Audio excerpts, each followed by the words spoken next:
మీ భార్య మీ పిల్లల ఇష్టం. మరి నా ఇష్టం అంటారండి అనకండి అని అంటారండి. దయచేసి పాటలు పాడుతున్నాం అంటే అది వాగ్దానం చేస్తానంటే లెక్క. రేయి పగలు మీ సన్నిధిలో ఉంటాము. రాత్రి చక్కగా 1 గంట వరకు 1 గంట వరకు ఆరాధన జరిగింది. అనేక మంది బిడ్డల కొరకు ప్రార్థన చేశాం. అనేక మంది బిడ్డల కొరకు ఆన్ చేసేవాళ్ళు. నిలువుగా పెట్టి ఆన్ చేస్తే నిలువుగానే ఉంచాలి, అడ్డంగా పెట్టి ఆన్ చేస్తే అడ్డంగానే ఉంచాలి. ఆ రెండు చూసుకోండి జాగ్రత్తగా. మళ్ళీ అటు ఇటు తిప్పితే అది చూసే వారికి కరెక్ట్గా ఉండదు. రైట్, వాక్య భాగాన్ని చదువుకుందాం. చదువుకునే ముందు మనం కొన్ని అంశాలు ధ్యానం చేస్తా ఉన్నాం. ప్రత్యక్షపు గుడారము, దాని యొక్క పరికరాలు, అందులో ఉన్నటువంటి ఉపకరణాలు, వీటన్నిటిని మనం ధ్యానం చేయడానికి పూనుకున్నాం. గత వారంలో అయితే గత 2 వారాలుగా ఒక అర్పణ కొరకు మనం మాట్లాడుకుంటున్నాం. అది బలిపీఠము. బలిపీఠము అనగా సమర్పణ జీవితం. చెప్పండి, సమర్పణ జీవితం. ఈ సమర్పణ జీవితము అనేటువంటిది దేవునికి మనం చేయవలసిన అవసరం ఉంది. ఒక పాపి తన యొక్క పాపాన్ని పోగొట్టుకోవడం కొరకు, మీరందరూ అత్యంత చూస్తున్నారో తెలియట్లేదు నాకు. మీరు ఇటు చూడండి చక్కగా, అటువైపు ఏమీ లేదు సార్, అందరూ ఇలా చూడండి. దేవుని మాటలు వినడానికి వచ్చాం కనుక తప్పకుండా దైవజనుని ముఖాంతరంలోంచి వచ్చే మాటలు మాతో మాట్లాడేలాగా అని ఎదురుకుండా మనం కూర్చొని చూసేటువంటి పరిస్థితి రావాలి. ఆ మాటలను బట్టి మనం జీవించగలుగుతాం. దేవుడు మాట్లాడితే ఎవరైనా బ్రతుకుతారండి. మన మాటలు వట్టివి, మన మాటలు ఎందుకు పనికి రాకపోవచ్చు. ఒకరిని బలహీనపరచవచ్చు, ఒకరిని హింసించవచ్చు మన మాటలు. అందుకే సమర్పణ కలిగి ఉండాలి. అందులో మొదటి అంశం రైట్. రెండవ మాట స్తుతి యాగం. స్తుతి అంటే పెదవులు, అలాగే నాలుక, నోటిని అప్పగించాలి దేవునికి. 3 ఆత్మను అర్పించుకోవాలి, సమర్పించాలి. శరీరాన్ని అర్పించాలనేది 4వ మాట. కన్ఫ్యూజ్ అయిపోతున్నారు. ముందు ఆత్మను అప్పగించుకోవాలి. అంశాలు సరిగ్గా వినండి. 1, ఈ బలిపీఠంలో ఉన్నటువంటి తల్లి చెప్పింది కరెక్ట్.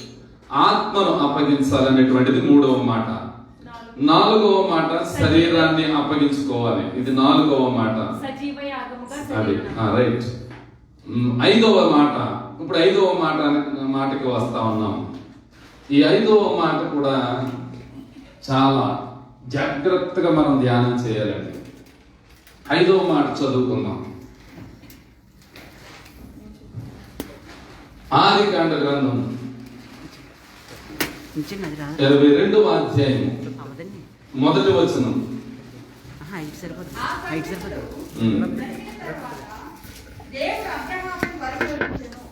రైట్.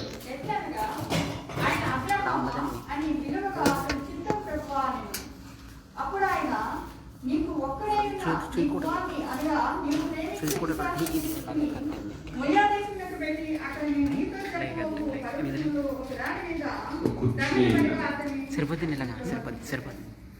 రైట్. ప్రార్థన చేసుకుందాం. పరిశుద్ధుడైన మా పరమ తండ్రి, నీ మహిమ గల నామానికి వందనాలు, స్తోత్రాలు చెల్లిస్తున్నాను. బలిపీఠము యొక్క సమర్పణ అనేటువంటిది మాకు నేర్పిస్తూ ఉన్నారు. నీ మాటలను వింటున్నాము నాయన. ఒక్కొక్క మాట మీరు మాతో మాట్లాడి బలపరుస్తూ ఉన్నారు తండ్రి. ఈ దినమును కూడా మీరే మాట్లాడండి. మందరితో మీరు మాట్లాడితే మీకు లోబడిపోతాం, మీకు అప్పగించుకుంటాం, మీకు ఆసన్నులం అవుతాం, మీకు దగ్గరగా అవుతాము తండ్రి. ఒకవేళ మాలో ఏదైనా దురాత్మ సమూహం కలిగిస్తున్న గలిబిలి ఉంటే యేసు నామములో అవన్నీ లయపరచుమని, నీ మాటను తేటగా అందించగల బోరగలను మార్చుమని, సకల ఆటంకాల అభ్యంతరాలు యేసు నామములో కొట్టివేస్తూ యేసు నామములో ప్రార్థిస్తున్నాను పరమ తండ్రి. ఆమేన్. ఆమేన్. చదవబడినటువంటి వాక్యము అబ్రహాము కొరకైనటువంటిది. ఇంకా ఏదో సౌండ్ వస్తుంది చూడండి. అబ్రహాము కొరకైనటువంటి ఈ మాటలు దేవుడు పలుకుతా ఉన్నాడు. అబ్రహాము ఎప్పుడైతే దేవునికి లోబడిపోయాడో, ఎప్పుడైతే దేవుని యొక్క పరీక్షలు నెగ్గుతున్నాడో, ఆ సమయంలో మాట్లాడినటువంటి మాటలు ఎవరిని బట్టి మాట్లాడుతున్నాడు అని అంటే ఇస్సాకు అయినటువంటి తన కుమారుని బట్టి.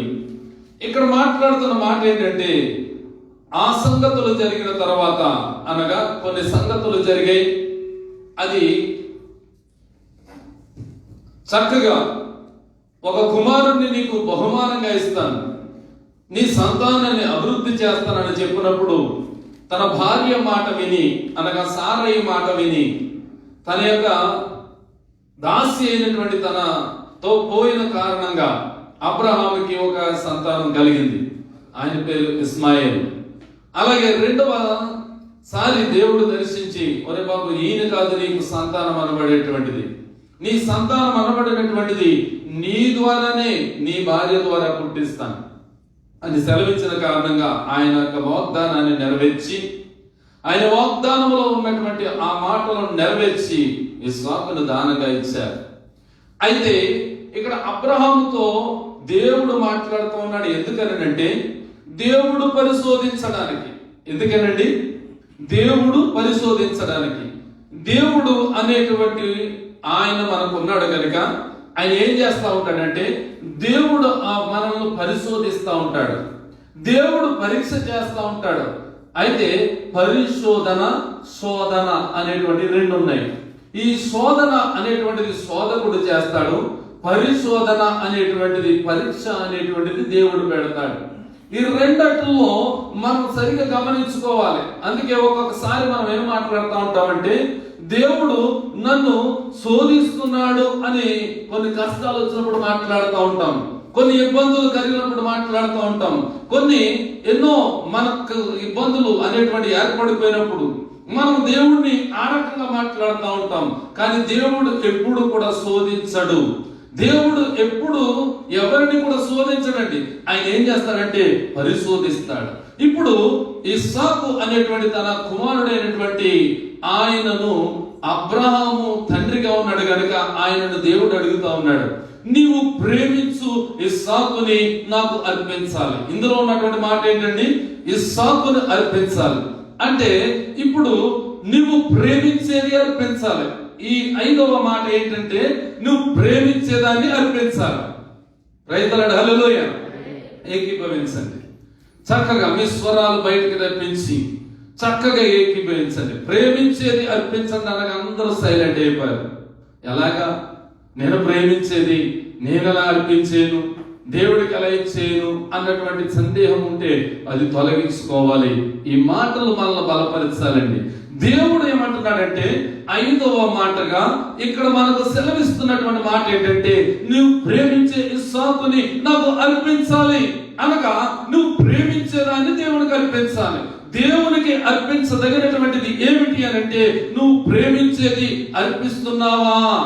నువ్వు ప్రేమించకుండా అయితే నీకు ఎక్స్ట్రా ఉన్నాయి నువ్వు అర్పిస్తా ఉన్నావా? ఇది దేవునికి కావలసినటువంటి అంశం. ఇప్పుడు దేవుడు అబ్రహాముని పరిశోధిస్తా ఉన్నాడు. దేవుడు ఎప్పుడైతే పరిశోధన చేస్తా ఉంటాడో ఆ పరిశోధనలో నీకు ఏం కలుగుతుందంటే చాలా ఆనందం కలుగుతుంది అనుకుంటున్నారా? లేదు. అబ్రహాము కూడా చాలా బాధపడే ఉంటాడు. అబ్రహాము ఒక్కడే ఉన్నటువంటి తన కుమారుణ్ణి దేవుడే అడిగేశాడు.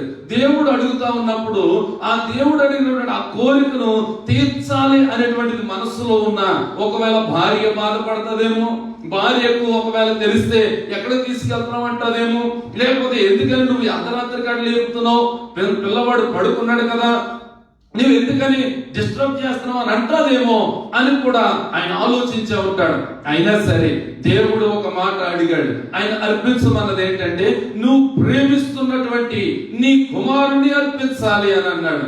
అంటే ఈయనకి దాసదాసీలు ఉన్నారు, అనేక మంది పరివారు అనేక మంది ఉన్నారు, ఇంకా అనేకమైనటువంటి గొర్రెల మందలు, మేకల మందలు, ఒంటెలు ఇవన్నీ కూడా ఉన్నాయి. అలాగే ఆయన చూసిందంతా కూడా ఆయనకు ఉంది. ఆ స్థలం అయితే దానిని ఏది కూడా అబ్రహాము ప్రేమిస్తున్నట్టుగా కనబడట్లేదు. దేవుడు ఏమంటున్నాడంటే, నువ్వు ప్రేమించు ఇస్సాకుని నాకు అర్పణగా చేయి. నువ్వు ప్రేమిస్తున్నది ధనాన్ని కాదు, నువ్వు ప్రేమిస్తున్నది ఆస్తులను కాదు, నువ్వు ప్రేమిస్తున్నది ఈ లోక సంబంధమైన కార్యములను కాదు, నువ్వు ప్రేమిస్తున్నది ఒకటే, నీ జీవిత అంతము వరకు 100 ఏళ్ల అప్పుడు అబ్రహాము గర్భాన్ని తెరిచాడండి. అబ్రహాముకి సారాకి గర్భాన్ని తెరిచాడు.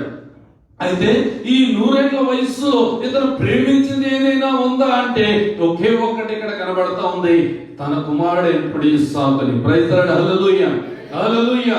ఈ సమయంలో నిన్ను కూడా దేవుడు అడుగుతా ఉన్నాడు, నువ్వు దేనిని ప్రేమిస్తున్నావు? ఆస్తిని ప్రేమిస్తున్నావా? ధనాన్ని ప్రేమిస్తున్నావా? లేకపోతే నీ కుమారుడా, నీ కుమార్తెనా, నీ భార్యనా, నీ భర్తనా, లేకపోతే నా తల్లిదండ్రులనా అని నువ్వు అనుకోవచ్చు. అయితే ఇక్కడ నువ్వు దేవుని అర్పించాలనుకుంటున్నావు, దేవుని ప్రేమిస్తున్నావు, నువ్వు దేవుని ప్రేమిస్తున్నావు, నువ్వు దేవుని కొరకు నువ్వు యొక్క ప్రాణాన్ని త్యాగం చేస్తున్నావు, నువ్వు బ్రతకంతా కూడా దారిపోసి దేవుని కొరకు నువ్వు కష్టపడుతున్నావు అంటే నువ్వు ప్రేమించేది ఏంటి అని అడుగుతా ఉన్నాడు ఈ రోజు నిన్ను.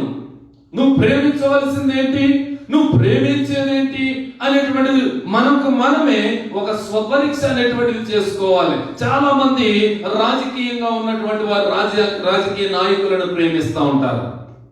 చాలా మంది సినిమా హాల్లో హీరోలు ప్రేమిస్తూ ఉంటారు. అందుకనే వారు ఏ డ్రెస్ వేసుకుంటే ఆ డ్రెస్, ఏ కటింగ్ వేసుకుంటే ఆ కటింగ్, ఏ విధముగా వాడు డైలాగ్ చెప్తే అదే డైలాగు, ఇలాంటివన్నీ కూడా కొంతమంది వారిని ప్రేమించి వారిని అన్వయించుకుంటా ఉంటారు. అయితే నువ్వు ప్రేమించవలసినది ఎవరిని అని అంటే నీ కుమారుడు అని చెప్పాడు అక్కడ.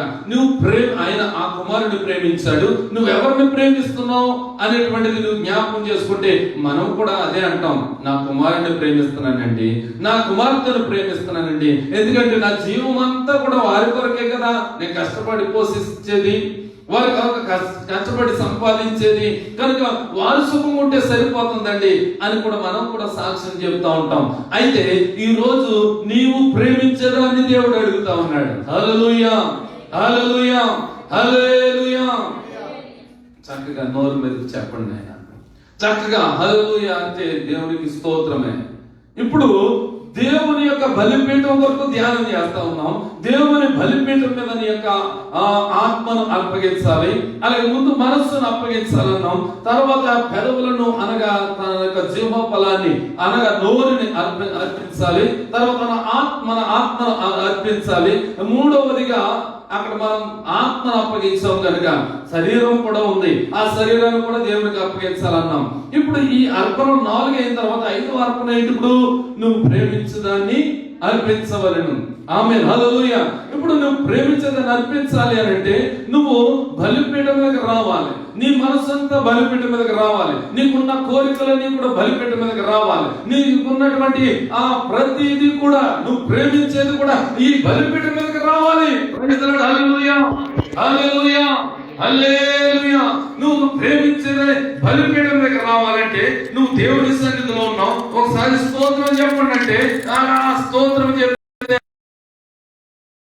అంటే ఎంతలాగా మనము బలవంతంగా చెప్పిస్తే అగ్ని మన మీదకి ఎలా వస్తుంది, పరిశుద్ధాత్మ శక్తి మన మీదకి ఎలా వస్తుంది, పరిశుద్ధాత్మ మన మీదకి ఎక్కడ అగ్ని దిగుతుంది? నువ్వు స్తోత్రము చేయాలి, నువ్వు స్తోత్ర గానము చేయాలి, నీ నోటి నిండా నీకు స్తుతి అనేటువంటిది ఉండాలి. అప్పుడు దిగుతుంది నీకు కావలసినంత అగ్ని.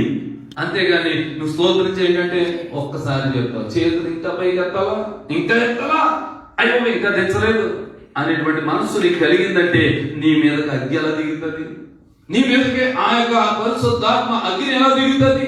అందుకనే ఒక మాట మీతో సెలవివ్వాలని నేను అనుకుంటా ఉన్నాను. ఒక అందమైనటువంటి పూతోట ఉంది. ఆ పూతోటలో ఒక యజమానుడు అనగా ఒక పనివాడు పని చేస్తా ఉన్నాడు. ఆ పనివాడు పని చేస్తా ఉంటే అక్కడ తనకి యజమాని యొక్క ఆ పొలాన్ని చూస్తూ పని చేస్తున్నాడు. ఆ తోటమాలి పని చేస్తూ ఉంటుండగా ఆ యజమానికి ఇష్టమైనటువంటి ఆ పువ్వులన్నీ కూడా అక్కడ ఉన్నాయి. కానీ అందులో ఒకదాన్ని మాత్రం ఎక్కువగా ప్రేమిస్తాడు. ఆ పువ్వు లేకపోతే ఆ యజమానుడు ఎవరిని కూడా ఊరుకోడు. అటువంటి ఆ పువ్వు అక్కడ ఉంది. అక్కడ ఉన్నప్పుడు ఆ పువ్వు కొరకు ఆ యజమానుడు ఏది చేసిన ఊరుకోడు కనుక ఒక రోజు తోటమాలి ఎప్పుడైతే తోటలో ఉన్నాడో ఒక పువ్వు అనేటువంటిది లేదు. ఈ పువ్వు అనేటువంటిది లేకపోతే ఆ యజమానుడు వచ్చాడు. వచ్చిన తర్వాత ఇతను కంగారు పడిపోతా ఉన్నాడు. అయ్యి బాబు ఇప్పుడు నన్ను అడుగుతాడు, నా తోటమాలిగా నేనున్నాను కనుక, నేనే దానికి పోషణ అందిస్తున్నాను కదా, నన్ను అడుగుతాడు కనుక నేను ఆ తోటమాలి అయినటువంటి నేను ఆయన ఆ యజమానికి ఏ సమాధానం చెప్పను అని ఎన్నో కంగారు పడిపోతా ఉంటే ఆ యజమానుడు వచ్చాడు కదా. వచ్చిన తర్వాత ఆయన అంటున్నాడు, ఈ పువ్వు లేదు నాయన, ఏంటి అసలు అని అడిగితే ఆయన అంటున్నాడు కదా, ఈ పువ్వు నేనే కోసుకున్నాను అంటున్నాడు. ఎవరండి? యజమాని. యజమాని అనేటువంటి వారు నేనే కోసుకున్నాను అంటున్నాడు. అయితే ఇప్పుడు మనం ధ్యానం చేయవలసింది ఏంటంటే దాని మాట మీకు అర్థమయ్యేలా చెప్తాను మరలా. ఇప్పుడు కేరళ ప్రాంతంలో ఒక బిబి జోబ్ గారు అని ఒక ఆయన ఉన్నారు. యోబు ఆయన పేరు. ఇప్పుడు కాదు, ఆయన చనిపోయారు.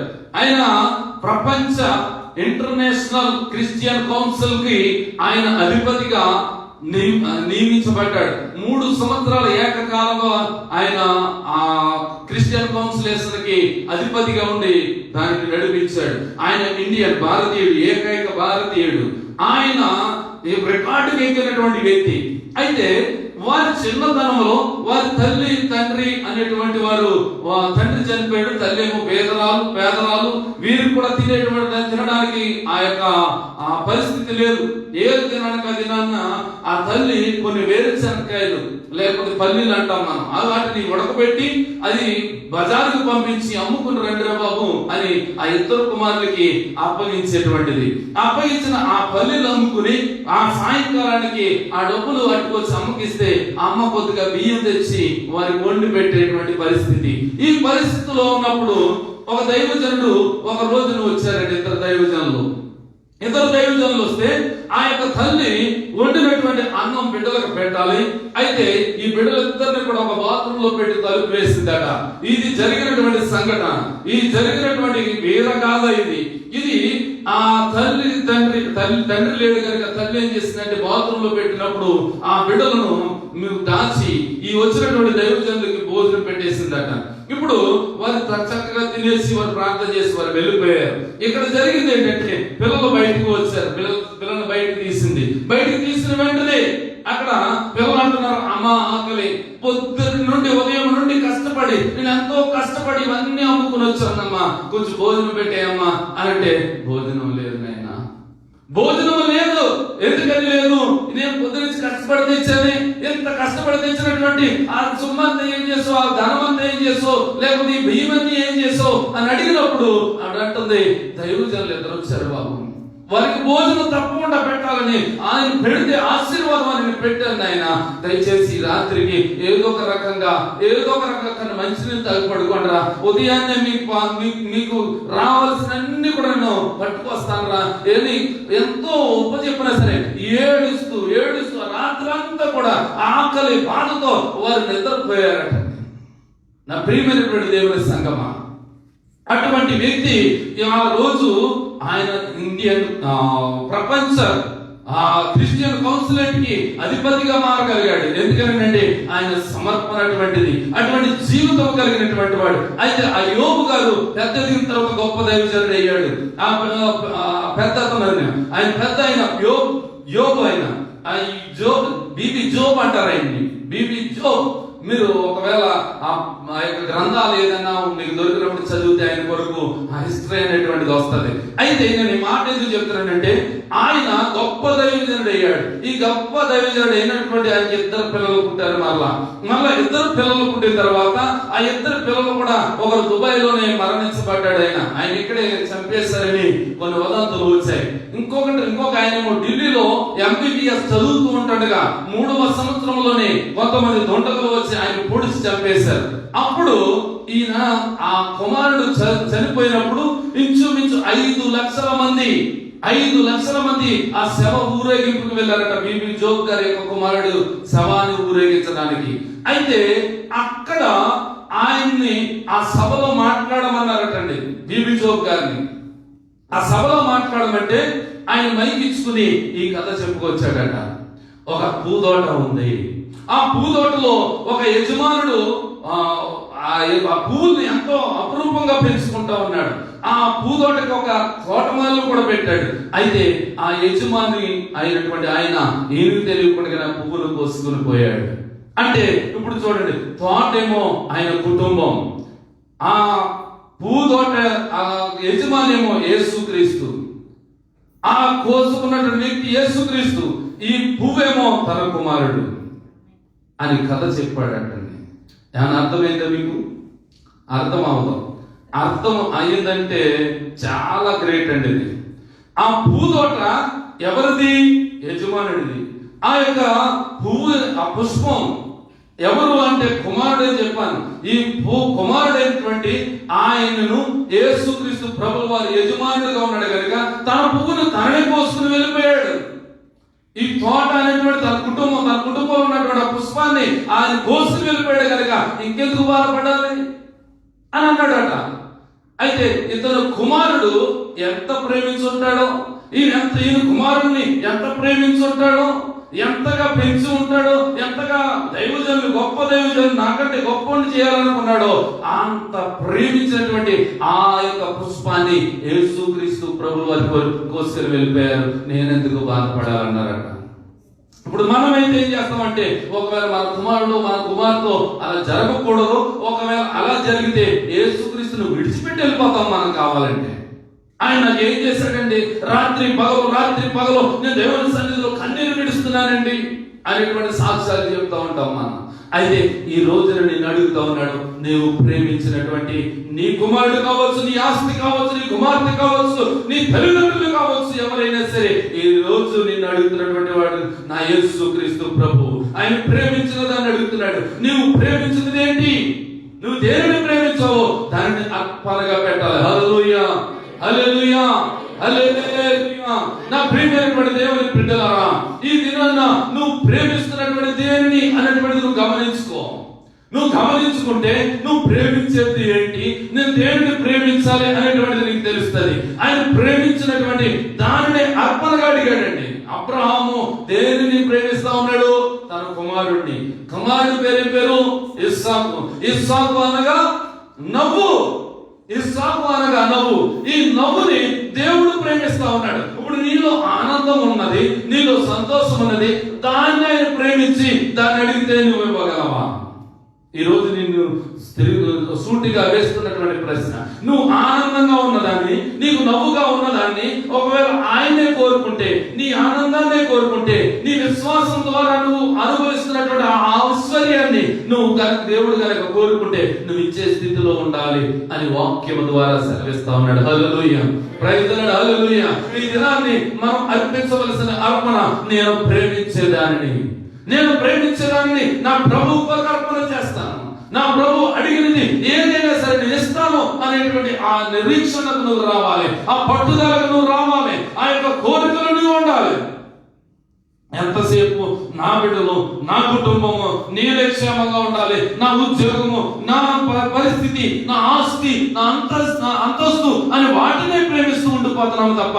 అందుకే యేసుక్రీస్తు ప్రభువు వారు ఏమంటారంటే, నిన్ను వలె నీ పొరుగు వాడిని ప్రేమించు. హల్లెలూయా.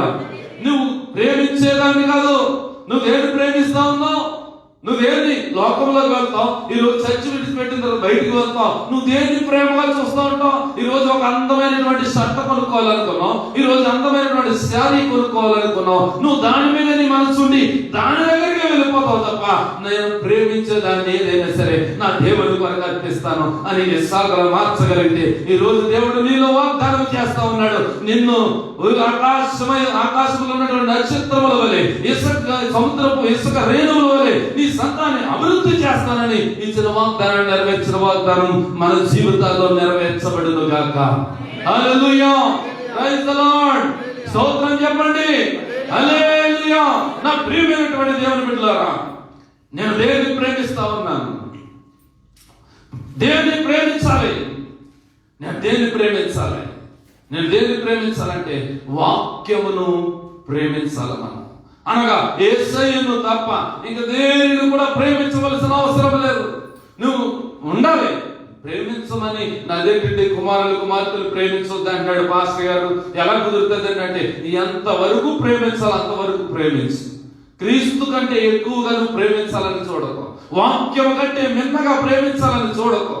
దేవుని సన్నిధిలో నీ ఏకాంత ప్రార్థనకు డిస్టర్బ్ కలుగుతున్నదా? నీ కుమారుడు బయటకు వచ్చాడు, లోపలికి వచ్చాడు అనుకోండి, నువ్వు కుమారుడైనా సరే బయటికి వెళ్ళు అని చెప్పే పరిస్థితి నీకు కావాలి. నీ ప్రేమ అక్కడ తెలుస్తుంది. అబ్బా చిన్నపిల్లే కదా వదిలే అంటే వాళ్ళు ఏం చేస్తారు? డిస్టర్బ్ చేస్తారు. నువ్వు ప్రార్థనలో ఉండొచ్చు. అందుకే హిందువులు, హైందవ సోదరులు చాలా మంది పూజలు చేస్తూ ఉంటారు. పూజలు చేస్తూ ఉంటే అక్కడ మనం ఏదైనా పని మీద వెళ్ళామనుకోండి, వారు ఏమంటారో తెలుసా?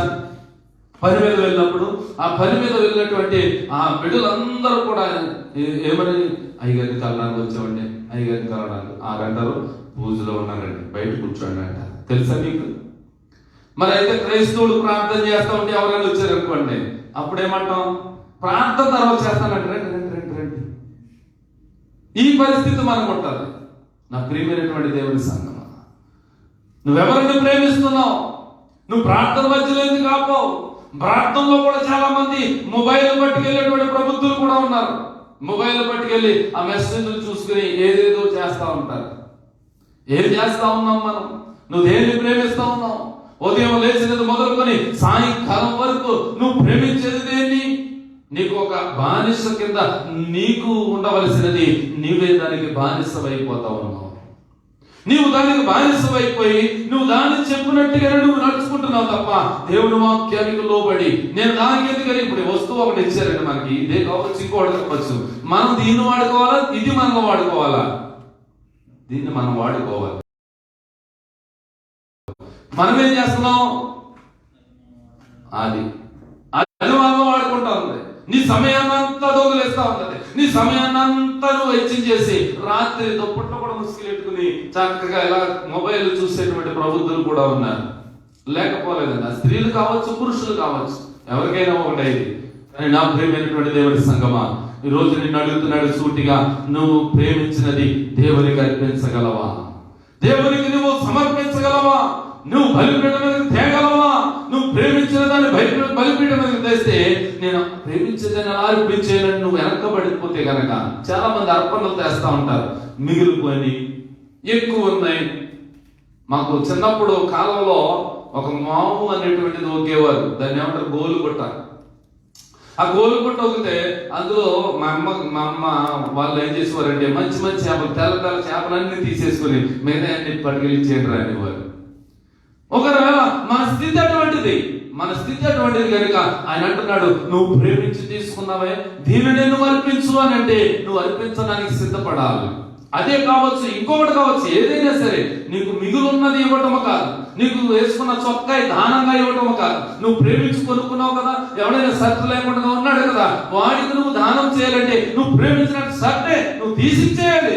అటువంటి పరిస్థితి నీకు నాకు కలగాలంటే అందుకే అడుగుతున్నాడు ఆయన. ఈ రోజు మనతో మాట్లాడుతున్నటువంటి 5వ మాట ఏంటంటే, నువ్వు ప్రేమించే దానిని నువ్వు ఇవ్వగలవా?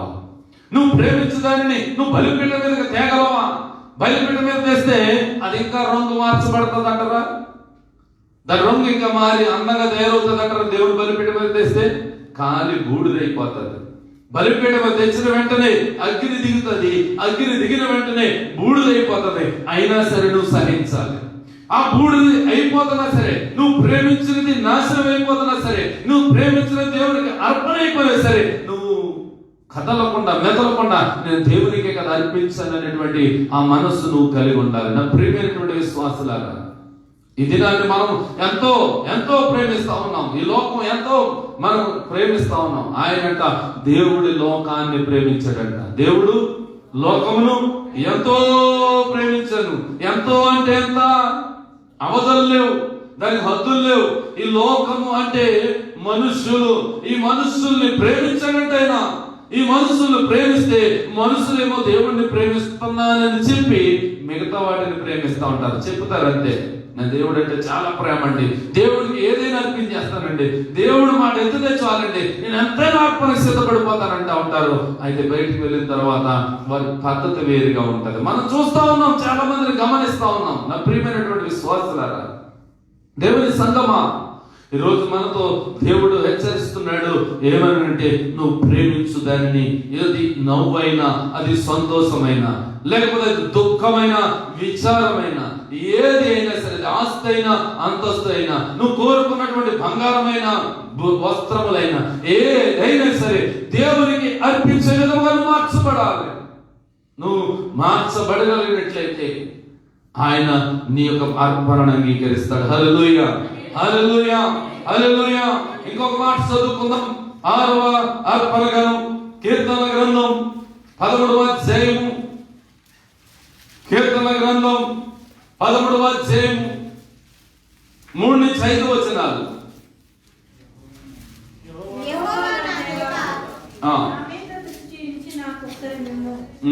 నేను వారిని నందకుండను, వారిని గెలిచితనని నా శత్రువు చెప్పుకొనకుండాను, నేనే కూలిపోయి ఉండగా నా విరోధులు హర్షింపకుండాను నా కన్నులకు వెలిగిమ్ము.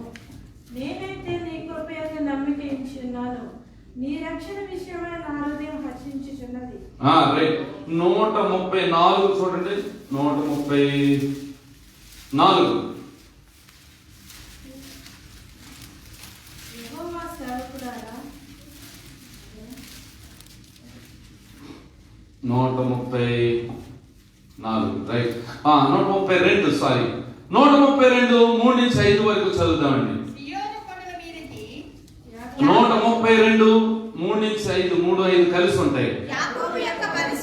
యాకోబు యొక్క బలిష్ఠునికి మొక్కుబడి చేసెదను, ఎట్లనగా యెహోవాకు నేను ఒక స్థలము చూచి వరకు, యాకోబు యొక్క బలిష్ఠునికి ఒక నివాస స్థలము నేను చూచి వరకు, నా వాసస్థానమైన గుడారములో నేను ప్రవేశింపను, నేను వరుడి మంచము మీదకి ఎక్కను, రైట్. కన్నులకు నిద్ర రానియను, నా కన్ను రెప్పలు కురికిపాటు రానియనెను. చాలండి. ఇక్కడ ఏమనంటున్నాడంటే, యాకోబు యొక్క బలిష్ఠునికి నేను మొక్కుబడి చేసుకుంటున్నాను. ఏమని అంటే, నేను యెహోవాకు ఒక స్థలము నిర్మించే వరకు కూడా, ఒక స్థలాన్ని చూచే వరకు, ఆయన యొక్క బలిష్ఠునికి ఒక నివాస స్థలం ఏర్పాటు చేసే వరకు నేను నా కన్నులకు నిద్ర దూరం చేసుకుంటాను, నేను ఇప్పుడు కూడా మంచము ఎక్కనని చెప్తా ఉన్నాడు. మంచము అనగా సుఖం, మంచము అనగా సుఖం. ఇప్పుడు ఆయన ఎందుకని సమర్పణ చేసుకున్నాడు? యాకోబు యొక్క బలిష్ఠునికి ఆయన ఒక మొక్కుబడి చేసుకుంటా ఉన్నాడు.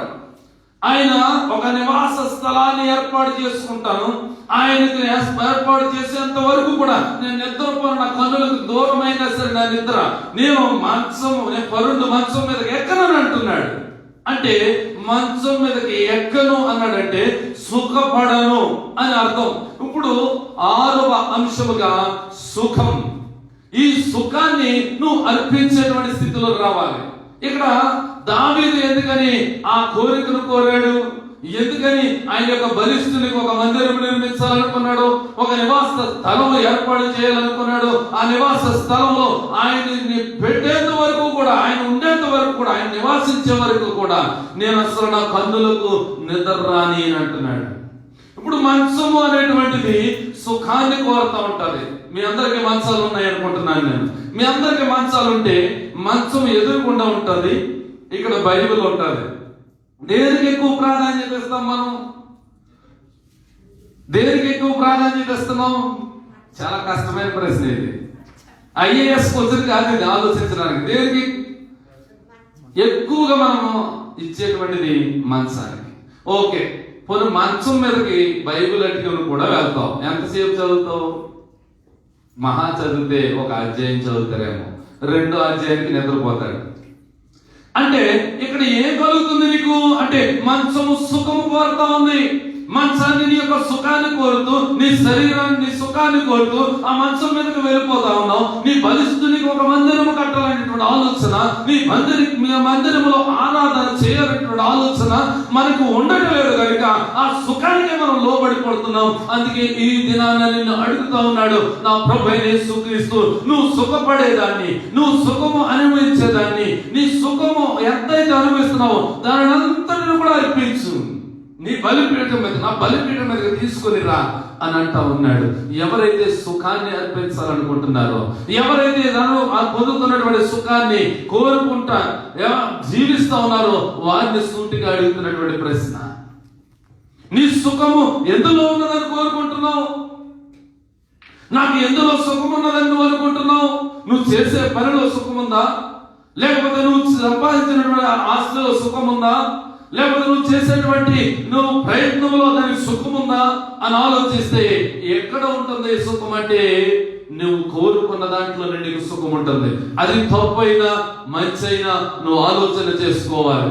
ఎలాగో ఆ సుఖాన్ని నేను విడిచిపెట్టాలి అనేటువంటిది నువ్వు దారి వెతుక్కోవాలి తప్ప ఆ సుఖాన్ని నేను ఎలా కోరుకోవాలి, ఆ సుఖాన్ని చాలా నేను ఆ కోరుకుని ఆ సుఖంలోనే ఉండిపోతున్నాను అనేటువంటిది నువ్వు ఆ రీతిగా ఉంటేనే ఉండిపోతా ఉన్నావు. నా ప్రియమైనటువంటి దేవుని బిడ్డలారా, ఈ రోజు యాకోబు యొక్క బలిష్ఠుడు అన్నాడు. యాకోబు యొక్క బలిష్ఠుడు అంటే ఎవరు? ప్రభువైన యేసుక్రీస్తు. ఆయనకు నివాస స్థలం ఏర్పాటు చేసే వరకు ఆయనకి ఏమి రానివాడటండి? నిద్ర రానివాడట. ఈ సామెతల గ్రంథంలో 6వ అధ్యాయం 6వ వచనంలో ఒక సోమరి కనబడుతుంటాడు మనకి. ఒక సోమరి ఆయనకి ఒక మాట చెప్తాడు. ఏమనంటే, రే బాబు సోమరి, నువ్వు ఎంతగా పండుకుంటావు, ఎంతగా నిద్రపోతావు, నువ్వు లేచి నువ్వు దేవుని స్తుతించు. చదవండమ్మా. సోమరి, నీవు చీమల యొద్దకు వెళ్ళు, వాటి నడతను కనిపెట్టు, జ్ఞానము తెచ్చుకో, లేకున్నను అధిపతి లేకున్నను సిద్ధపరచుకుంటాడటండి. ఏంటది? చీమకో. పెద్ద పెద్ద తలకాయ ఉన్నటువంటి జంతువులు ఉన్నాయి, పెద్ద పెద్ద శారీర దార్ఢ్యం కలిగినటువంటి జంతువులు లేక పక్షులు లేక రకరకాల జీవరాశులు ఉన్నాయి. వేటి దగ్గరికి దేవుడు వెళ్ళమనలేదు. ఎందుకు వెళ్ళమనలేదు? సీమ దగ్గరికి ఎందుకు వెళ్ళమన్నాడు? సీమకి ఏముందటండి? జ్ఞానం ఉందట. మీరు చాలా సార్లు మాటలు విన్నారు. ఇప్పుడు చీమకున్నటువంటి జ్ఞానం ఏంటో చెప్పాలి మీరు. చీమకున్నటువంటి జ్ఞానం ఏమిటి? కోతకాలం మందు ధాన్యం కూర్చుకుంటది. ఓకే, బైబిల్లో రాసి నువ్వు చెప్పక్కర్లేదు. మీకు తెలిసినటువంటి అందులో ధ్యానించిన దాన్ని బట్టి మీకు తెలిసినటువంటి జ్ఞానం ఏంటి? ఎప్పుడైనా సీమను చూసారా? సీమ ఏం చేస్తుంది? లైన్ గా వెళ్తాయి. ఓకే, కరెక్టే, అవన్నీ కరెక్టే. అయితే చీమ ఎప్పుడు ఖాళీగా ఉండదండి, ఎప్పుడు తిరుగుతూనే ఉంటది. ఖాళీగా ఉన్న చీమ ఏదంటే నాకు చూపించదు ఒకసారి. ఎప్పుడైనా చీమకి ఎప్పుడు ఖాళీ ఉండదు. దాని రన్నింగ్ ఎంతసేపు కూడా దానికి ఆతృత ఏంటంటే, నేను ఆహారాన్ని సమకూర్చుకోవాలి, నేను ఆహారాన్ని వెతుక్కోవాలి, ఆ ఆహారం ఎక్కడ ఉంది, ఎక్కడ నేను సంపాదించుకోవాలి. ఒక పెద్ద బియ్యపు గింజ దొరికినా సరే దానికి సాహసం సరిపోతే కనుక, దాని శక్తి సరిపోతే కనుక ఇంకా 4 చీమలు తీసుకొచ్చి దాన్ని లాక్కెళ్తా ఉంటది. అంటే చీమకు రెస్ట్ లేదు, చీమకు సుఖం అనేటువంటిది లేదు. చీమ సుఖము ఎప్పుడు అనుభవించదు, ఎప్పుడు పండుకొని నిద్రదో, ఎప్పుడు కూడా కులికి వేసినట్టు కూడా కనపడదు. నీకు చీమ ఎక్కడైనా సరే, నువ్వు ఇండియాలో కావచ్చు, ఈ భారతదేశం నుంచి ఇక్కడికి వచ్చిన దుబాయ్ కావచ్చు, లేదా ఇంకా ప్రపంచం ఎక్కడ తిరిగినా సరే నీకు ఆ చీమ అనేటువంటిది రెస్ట్ తీసుకోదు. మనమైతే మనం రెస్ట్ ఎక్కువ తీసుకుంటాం. ఇప్పుడు మా బావగారు చెప్పారు కొంత సాక్ష్యం, ఎక్కువ రెస్ట్ ఉంటుందట. 3 దినాలు రెస్ట్, 3 దినాలు పని. మనం ఎక్కువగా ఆ సుఖాన్ని ఆయన కోరుకున్నది కాదు, ఆయన జాబ్ అలా ఉంది, దాన్ని ఏం మనం అనలేదు. ఎప్పుడు కూడా అక్కడే ఉండాలి, డ్యూటీలో అలర్ట్ గా ఉండాలి. ఎప్పుడు ఏం చెప్తారో తెలియదు కనుక. అయితే మనం ఏం చేస్తున్నామంటే సుఖాన్ని కోరుకుంటా ఉన్నాం. చీమను అంత పెద్ద తలకై ఉన్నటువంటి ఆ జంతువులను, ఆ పక్షులను, ఆ జీవరాశులన్నిటిని వదిలేసి చీమ దగ్గరికే వెళ్ళమన్నాడంటే కారణం ఏంటంటే, చీమ ఎప్పుడు ఖాళీగా ఉండదు. తన ఆహారాన్ని సమృద్ధిగా తన యొక్క కాలంలో సమకూర్చుకుంటది. వేసవ కాలంలో తనకు ఆహారం సమృద్ధిగా దొరుకుతుంది కనుక అప్పుడే తిరిగి మరి శీతాకాలంలో పండుకుంటుందా? పండుకోదు. అప్పుడు కూడా తన వేట ఉంటది, ఎప్పుడు కూడా వేటే, ఎప్పుడు వేటే. అయితే తనకు ముందు చూపు అన్నది మనకే ఉంటుందంటే ఈ రోజు వాక్యం దొరుకుతుంది, ఈ వాక్యాన్ని మనం పట్టుకుందాం, ఈ వాక్యం ద్వారా మనం ఎదరికెళ్దాం, ఈ వాక్యంతో మనం వెళ్దాం. ఇది ఏమైందో ఆహారము, నన్ను జీవాన్ని ఇస్తున్నటువంటి ఆహారము కనుక ఈ ఆహారాన్ని నేను వెదలకూడదు అనేటువంటి వేట మనలో కనబట్టలేదు. ఎంతసేపు చూసినా మంచం మీద. పక్కన ఉన్నటువంటి చాలా సోదరులు చెప్తూ ఉంటారండి, ఈ రోజు శుక్రవారం కదా నువ్వు చర్చికి ఎందుకు వెళ్ళలేదు, ఈ రోజు జూమ్ ఆరాధన ఉంది కదా నువ్వు ఎందుకు జాయిన్ అవ్వలేదు అని పక్కన ఉన్నటువంటి వారు చెప్పినా కూడా మనకు బుద్ధి రావట్లేదు. అంటే మనం దేన్ని కోరుకుంటున్నాం? ఈ రోజు ఫ్రెండ్స్, ఇంకొక రోజేమో బంధువులు, ఇంకొక రోజేమో ఇంకొకటి, నీ సొంత కార్యాలు, ఇవన్నీ కూడా నీకు సుఖాన్ని ఇస్తున్నాయి కనుక దాని దగ్గరికే వెళ్ళిపోతున్నావు తప్ప ఆ సుఖాన్ని నీవు దేవుని కొరకు ఇచ్చేటువంటి పరిస్థితి లేదు. దావీదైతే ఏమంటున్నాడంటే, నా యాకోబు యొక్క బలిష్ఠునికి నేను ఒక నివాస స్థానం ఏర్పరచు వరకు కూడా నా పన్నులకు నిద్ర రానియను, కునుకుపాటు రానియను, నేను పరుండు మంచం మీదకి ఎక్కడు అని ఆయన కరాఖండిగా చెప్తా ఉన్నాడండి.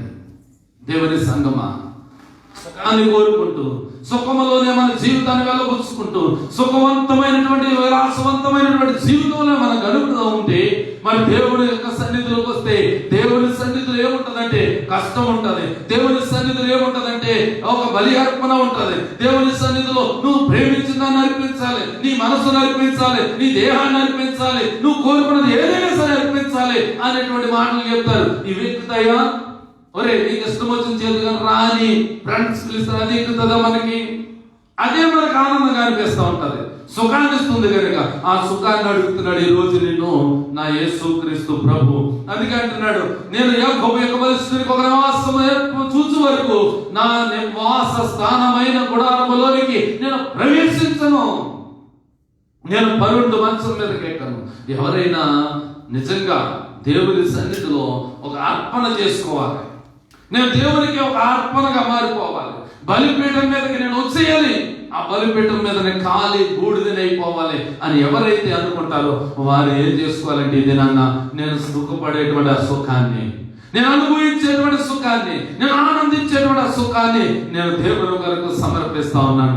ఎక్కడికి తీసుకొస్తున్నానంటే బలిపీఠం మీదకి తీసుకుని వస్తున్నాను. ఆ బలిపీఠం మీద అక్కడ యెహోవా యొక్క అగ్ని దిగుతుంది. ఆ అగ్ని దిగినప్పుడు ఖాళీ బూడిదైపోతుంది. మళ్ళా నీకు సుఖం అనేది దొరకపోవచ్చు, అయితే నీకు సుఖవంతమైనటువంటి నువ్వు క్షేమంగా ఉండేటువంటి ఒక గృహాన్ని ఆయన నియమిస్తా ఉన్నాడు. ఆయన నివాస స్థానము, ఆయన యొక్క వాస స్థానమైనటువంటి ఆ యెరూషలేము పట్టణములో నీకు ఏముంటదంటే సంతోషము, సుఖము, ఆనందము నీకు కలుగుతుంది. అందుకే ఆయన ఒక స్థలాన్ని సిద్ధపరచడానికి వెళ్ళాడు. నువ్వు కనుక ఆ స్థలాన్ని కోరుకున్నట్టయితే ఈ లోకంలో ఉన్నటువంటి అనుభవం అంతా కూడా విడిచిపెట్టాలి, ఈ లోకంలో నువ్వు అనిపిస్తున్న సుఖాన్ని నువ్వు విడిచిపెట్టాలి. అది నువ్వు చెడు అయితే గనక నువ్వు వెంటనే విడిచిపెట్టాల్సిన అవసరం ఉంది, నువ్వు దాన్ని వెంటనే విడిచిపెట్టాలి.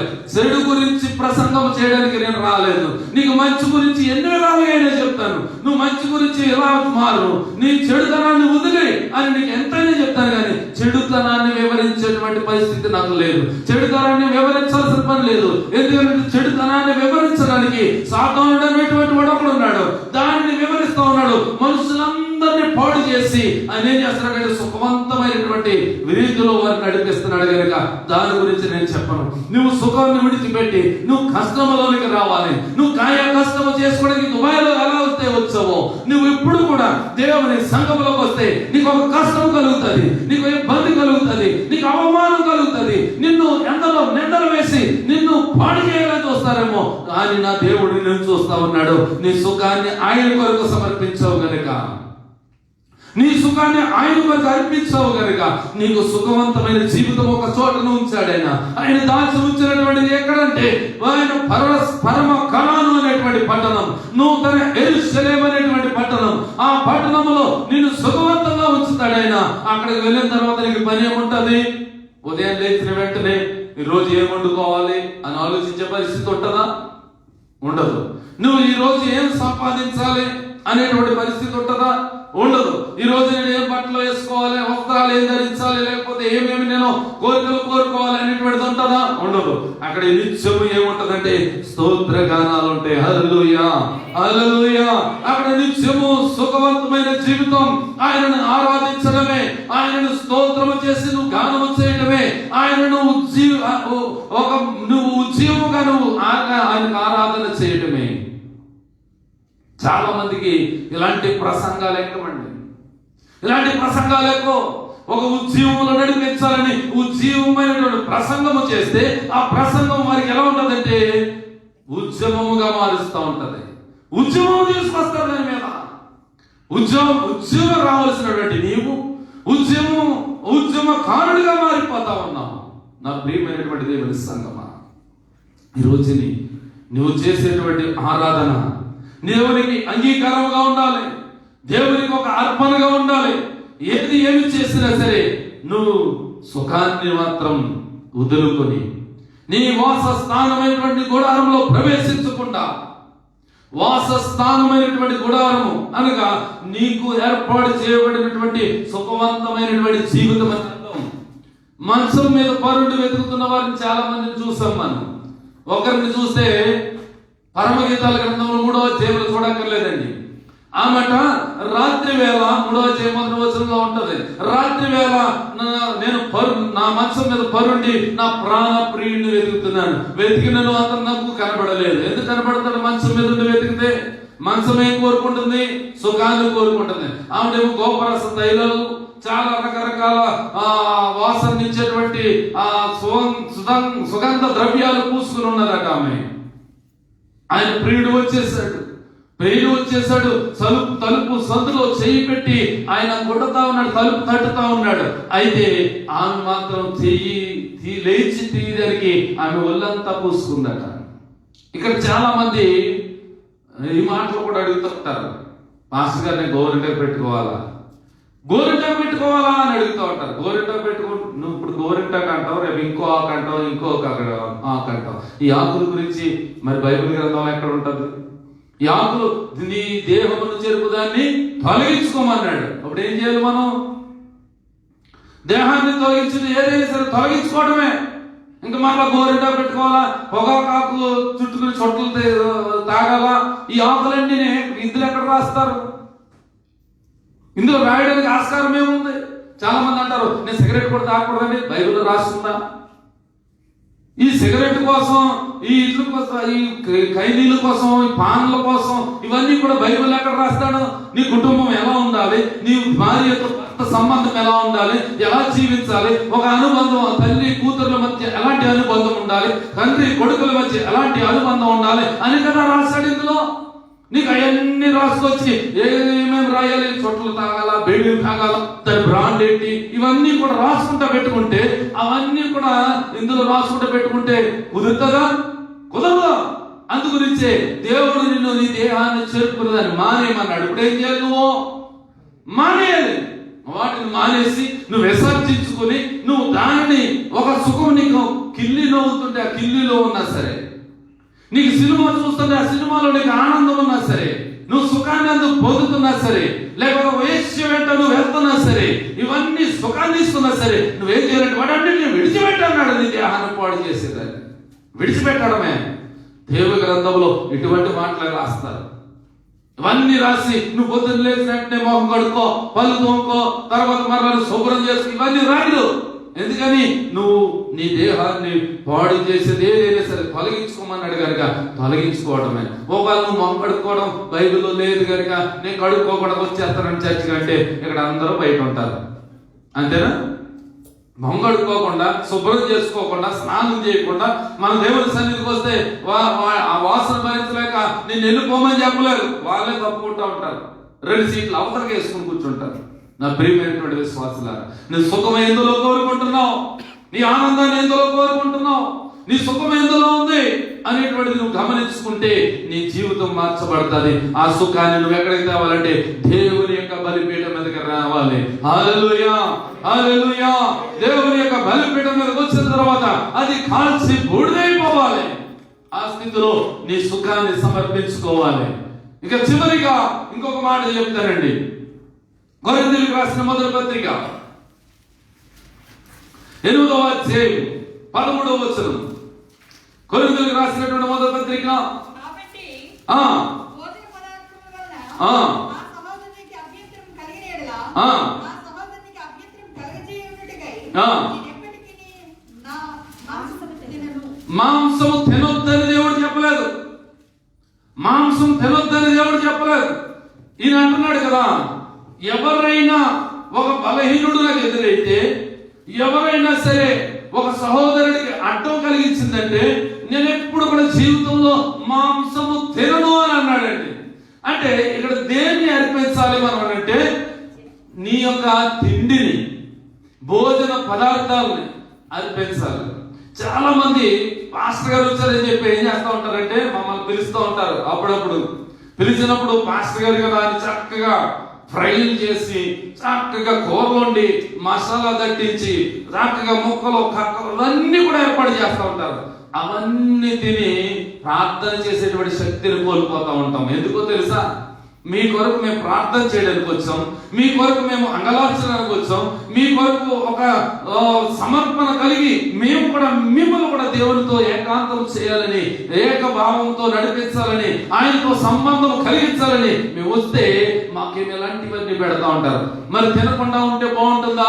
తింటే నిద్ర వస్తుంది. నిద్ర వస్తే అంటే మత్తు అనేటువంటిది వస్తే ప్రార్థన చేయలేదు. అందుకే పేదస్తులు అందరూ పెద్ద పెద్ద పొట్లు, ఎంత పెద్ద పొట్లు, వాడిని మోకరించరా బాబు అంటే మోకరించడానికి పొట్ట కూడా సహకరించదు. ఆ రకంగా మేపుతున్నటువంటి వారు కూడా ఉన్నారు చాలా మంది. నా ప్రియమైనటువంటి విశ్వాసులారా, ఈ దినాన్న తిండి అనేటువంటిది చాలా ముఖ్య కారణంగా కనబడతా ఉంది.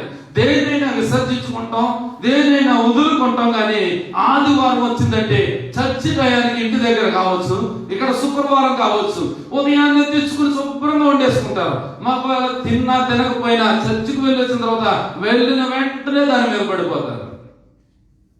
ఆదివారం ఒక్క దినాన్ని ఇండియాలో మాంసము అమ్మకము తొలగిపోతే మొత్తము దుకాణాలన్నీ కూడా బంద్ అయిపోతాయటండి. అంత నష్టం కలుగుతుందట ఒక మాంసం మీదే. అది కోడి మాంసం కావచ్చు, ఏదైనా కావచ్చు. చాలా మంది అంటారు పంది మాంసం తినకూడదండి, పంది మాంసం తినకూడదా, కుక్కను తినకూడదా, నక్కను తినకూడదా అనేటువంటి ప్రశ్నలు వేస్తా ఉంటారు. ఒరే బాబు, తిండి వలన నీకు ఏమి కాదు, దేవుడు నువ్వు తింటావో తినవో నువ్వు తిరిగిన దాన్ని బట్టి కాదు అని ఈ యొక్క కొరింథీయులకు రాసినటువంటి పత్రిక చక్కగా రాశాడు ఆయన. అలాగే రోమాపత్రిక 14వ అధ్యాయంలో కూడా రాశాడు ఆయన.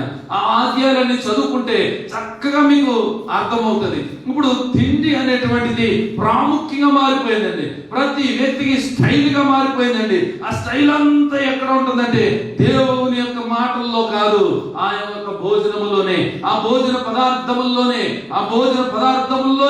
వారికి ఏం కలుగుతుందంటే ఆ ఆనందం కలుగుతూ ఉంది. ఇప్పుడు ఈ దినాన్ని అడుగుతున్నాడు నిన్ను, నా ప్రభు అయినటువంటి యేసుక్రీస్తు, నువ్వు తినుచున్నటువంటి ఏదైనా సరే నువ్వు దేవుని కొరకు అర్పించగలవా? నువ్వు ప్రేమతో తెచ్చుకున్నటువంటి ఏదైనా సరే దేవుని కొరకు ఇవ్వగలవా అనేటువంటిది నేను ప్రశ్న వేస్తా ఉన్నాడు నా ప్రభు అయిన యేసుక్రీస్తు. చాలా ఆనందంగా వండుకుంటున్నావు, నువ్వు తింటున్నావు, నీ కుటుంబాన్ని పోషించుకుంటున్నావు. నాది నేను తింటున్నాను కానీ ఎవరితో తింటలేదు, నేను ఎవరు నాకు తెచ్చేటట్లేదు అనేటువంటి మాటలు కూడా పెడతా ఉంటాయి.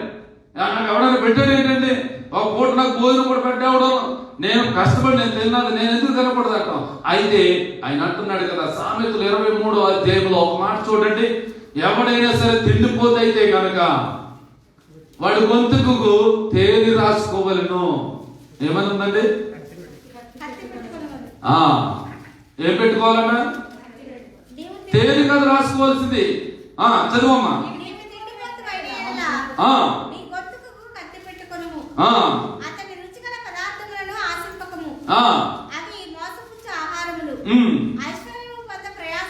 ఇక్కడ చూడండి, ఇప్పుడు తిండిపోతులు చాలా మంది ఉంటారు. ఒక్కొక్కడు పుడతాడండి తిండి కోసమే పుడతాడండి, భోజనం కొరకే పుడతాడండి. క్రైస్తవుడు అనబడినటువంటి వాడు ఎలా ఉండాలంటే, నువ్వు బ్రతకడం కోసం భోజనం చేయాలి, బ్రతకడం కోసం నువ్వు భోజనం చేయాలి తప్ప తిండి తినాలి తప్ప అదే తిండే నాకు బ్రతుకని ఆ రకంగా ఉండకూడదు. ఇంటి దగ్గర పెళ్ళి అయినా ఒకటే, ఇప్పుడు దినమైనా ఒకటే, అన్ని కూడా అదే సేమ్, అయ్యే వంటకాలు, అదే పార్టీలు, అది కూడా చనిపోతే కూడా పార్టీ ఇవ్వాలి, లేకపోతే ఎవడో రావట్లేదంటండి. నా ప్రియమైనటువంటి దేవుని సంగమా, ఇది హైందవులు లేకపోతే ఇంకొకరు చేస్తున్నారంటే ఓకే, వారు దేవుడిని తెలుసుకున్నది కొంత కనుక పూర్తిగా తెలియదు కనుక ఈ రోజున నువ్వు దేవుడిని తెలుసుకుంటున్నావు, దేవుని మాటలు తెలుసుకుంటున్నావు, దేవుని మాటల చేత హెచ్చరించబడుతున్నావు కనుక నీ గొంతుకి ఏం పెట్టుకోవాలి? ఇప్పుడు తిండిపోతాం అయిపోతే ఏం పెట్టుకోవాలి? కత్తి పెట్టుకోవాలి. కత్తి పెట్టుకుంటే మనిషి బ్రతుకుతాడండి? కత్తి పెట్టుకోవడం అంటే అర్థం ఏంటంటే కత్తి గొంతుకు పెట్టుకున్నాం, గొంతుకు పెట్టుకుంటే మనిషి బ్రతుకుతాడా? అంటే దేవుడు ఏం చేయమంటున్నాడు? ఇప్పుడు నువ్వు చావన్నా చావరా గాని తిండిపోతూ మాత్రము కాకు. హల్లెలూయా, హల్లెలూయా. నువ్వు తిండిని ఆశిస్తా ఉన్నావు, నువ్వు కోరుకుంటున్నావు, నువ్వు వండుకోవాలనుకున్నది అలా వండుకుని నువ్వు ఆ తిండితోనే సుఖం అనుభవిస్తా ఉన్నావు. ఈ లోకంలో తిండి అనేటువంటిది ఒక మత్తు పదార్థంగా తయారైపోయింది. ఆ మత్తు నేను ఏం చేస్తుందంటే నిద్రలోకి తీసుకువెళ్తా ఉంది, సుఖాన్ని కోరుకుంటా ఉంది. ఆ సుఖము ద్వారా నువ్వు దేవునికి నీకు ఉన్నటువంటి సంబంధం తెగిపోతా ఉంది. అందు గురించి ఎవరైతే ఎక్కువగా తిండిని ప్రేమిస్తారో, నేను అది తినాలి, ఇది తినాలి, అది వండుకోవాలి, ఇది వండుకోవాలి, నాకు దానితోనే నాకు సాంగత్యం అని ఎవరు అనుకుంటారో వారు ఏం చేయాలట? గొంతుకు కత్తి పెట్టుకోవాలట. అంటే చావమని అర్థం. గొంతుకు పెట్టుకున్నవాడు కత్తి పెట్టుకున్నవాడు ఎవడో ఉండడండి. నువ్వు తిండిపోతూ ఎవరైనా ఏదైనా భోజనానికి పిలిస్తే ఏముడతావు? కొండకు వస్తావా? ముందే బేరమాడేసుకుంటాడు, ముందే బేరమాడేసుకుని కోల్డ్ కోయలేదు, లేకపోతే మళ్ళీ చాలా ఉంటాయి అక్కడ. మొన్న వెళ్తే వాడు వెళ్తే కోల్డ్ కోస్తాడండి, నేను వెళ్తే కోయలేదండి. ఇది అంతా దేని మీద ఉంది? ఇప్పుడు తిండి మీద. ఈ తిండి అనేటువంటిది ఎంత ప్రాధాన్యం ఇవ్వాలంటే పౌలు అంటున్నాడు కదా, నేను నా సహోదరుడికి అడ్డం కలిగించిన దాని వరకు నేను ఎప్పుడు కూడా మాంసం తినను ఆయన సమర్పించుకున్నాడు. ఇప్పుడు మిమ్మల్ని కూడా తినొద్దని చెప్పట్లేదండి. మీకు కనుక సహోదరుడికి అంటే ఎవరి కోసం? పాస్టర్ గారి కోసమో, లేకపోతే ఇంకా పెద్ద దైవజనుడి కోసమో, ఇంకా పెద్ద పెద్ద సమర్పణ జీవితం కలిగినటువంటి సంఘాలు ఉన్నటువంటి వారి కోసమో కాదు నువ్వు చేసుకోవలసింది. బలహీనుడు, నీకంటే బ్రతుకు తక్కువ వాడు, నీకంటే స్థితి తక్కువ వాడు, నీకంటే ఒకవేళ అనగారినటువంటి వర్గాల్లో ఉన్నటువంటి వాడు ఎప్పటికైనా సరే నీ తిండి వలన అభ్యంతరము కలిగితే, నువ్వు తిన్నటువంటి ఆ భోజనం వల్ల ఎవరికైనా అభ్యంతరం కలిగితే నువ్వు మానే, నీ గొంతు కత్తి పెట్టుకో అంటున్నాడు. నీ గొంతుకు కత్తి పెట్టుకో అంటున్నాడు. అందు గురించి మనం ఇది నాన్న 7వ మాటగా మనం అర్పించవలసింది ఏంటంటే భోజన పదార్థాలని. నువ్వు ఎక్కువగా దేన్నైతే ఆశిస్తున్నావు, నువ్వు దేని కొరకైతే ఆ పదార్థాల మీద పడిపోయి తింటున్నావు, వాటన్నిటిని కూడా దేవుని యొక్క బలిపీఠం మీదకి తీసుకురావాలని ఈ మాటలు సెలవిస్తా ఉన్నాడు.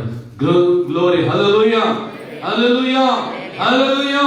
నా ప్రియమైనటువంటి దేవుని సంగమా, బలిపీఠం అనేటువంటిది ఏం చేస్తుందంటే బుగ్గి చేసేస్తుంది. బుగ్గి చేయడానికి రావాల్సింది ఏంటంటే పరిశుద్ధాత్మ అగ్ని. పరిశుద్ధాత్మ అగ్ని రావాలంటే నువ్వు మొదటగా ఏమి సమర్పణ చేయాలండి? మొదటగా చేయవలసిన సమర్పణ మర్చిపోయారు అప్పుడే, విరిగిన మనస్సు. రెండవది జిహ్వఫలం, అదే నోరు, నాలుక. అంటే నాలుక పెదవులు ఒక చోట ఉంటే కనుక దాన్ని నోరు అని అన్నాం. అది ఇప్పుడు మన నోటిని సమర్పించుకోవాలి. నువ్వు ఎప్పుడు కూడా కృతజ్ఞత వచనములే తప్ప బూతులైనను, సరస్వక్తులైనను, పోకిరి మాటలైన ఇవన్నీ కూడా మనం ఏం చేసుకోవాలి? తొలగించుకోవాలి. దాన్ని అర్పణగా పెట్టేయాలి. అర్పణగా పెడితే ఆ మాట మనల్ని బలపరుస్తుంది. మన యొక్క వాటిని బుద్ధి చేసి నీకు ఉన్నతమైన స్థితిలో నీ యొక్క మనస్సును ఉంచుతుంది. మూడవదిగా ఆత్మను దేవునికి అర్పించాలి, అనగా సమర్పించాలి. నాలుగవదిగా శరీరాన్ని దేవునికి అర్పించాలి. ఈ శరీరంతో మనం ఎన్నో కోరికలు ఉంటాయి, ఉన్నతమైనటువంటి స్థితిలో ఉండాలని. వాడు అంటాడు కదా, చాలా మంది మనకు ఉదయాన్నే తెల్లవారుజాములు వచ్చేటువంటి బిడ్డలు ఉంటారు. చాలా మంది ఆ యాచకులు అంటే అడుక్కోవడానికి వస్తూ ఉంటారు. వాడు ఏమంటాడు? రాజరాజ మార్తాండ తేజ, ఓ అది ఇది అంటూ వస్తూ ఉంటాడు. చూడు అని అంటూ ఉంటాడు. ఆడ వేసుకున్నటువంటి డ్రెస్సును బట్టి అయ్యో రాజుగారు వచ్చారండి అని దండ పెడతాం మనం. రాజుగారు వచ్చారండి, రాజు వేసం వేసుకుని వచ్చాడండి ఎవరో అడుక్కునేవాడు అంటే నిజంగా రాజా వచ్చి అయ్యో రాజుగారు రండి కూర్చోండి అంటామా? పిల్లలు ఎడుతున్నారు అథవా ఆపగలవా అంటాం. నీ స్థితి వస్త్రాలను బట్టి ఉండదు. ఆయన రాజరికం అంటే బైబిల్లో రాయబడి ఉంది, సైన్యమునకు ముందు నడుచుబడి రాజు. వస్త్రాలను బట్టి కాదు, దేవుని యొక్క మాటలు మర్మముగా ఉన్నటువంటి వాడిని బయలుపరుచుకుని తెలుసుకోవాలనుకున్నవాడు రాజు. చీకటిలో నుండి వెలుగులోనికి వచ్చినవాడు రాజు. ఈ మాటలను రాయబడి ఉన్నాయా లేదా? నా ప్రియమైనటువంటి దేవుని సంగమన, వస్త్రాల ద్వారా ఎవరు కూడా రాజులుగా మనకు కనపడం. 4వదిగా దేన్ని నడిపించాలండి? శరీరాన్ని నడిపించాలి.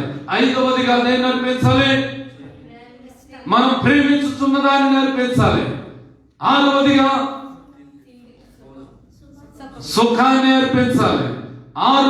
7వదిగా ఆహారాన్ని అనగా తిండిని, ఈ తండ్రిని, ఇవన్నీ కూడా మనం ఏం చేయాలంటే దేవుని యొక్క బలిపీఠం మీదకి తీసుకురావాలి. తీసుకొచ్చిన తర్వాత ఆయన నిన్ను ఒక మహిమగా మారుస్తాడు. ఆయన పరిశుద్ధాత్మ అగ్నితో కాలుస్తాడు. ఈ పరిశుద్ధాత్మ అగ్నితో కాల్చినప్పుడు నీలో ఉన్నటువంటి మస్తు ముడత మచ్చలు ఇవన్నీ కూడా కాలిపోయి నువ్వు స్వర్ణముగా, అదే శుద్ధ సువర్ణముగా మార్చబడతావు.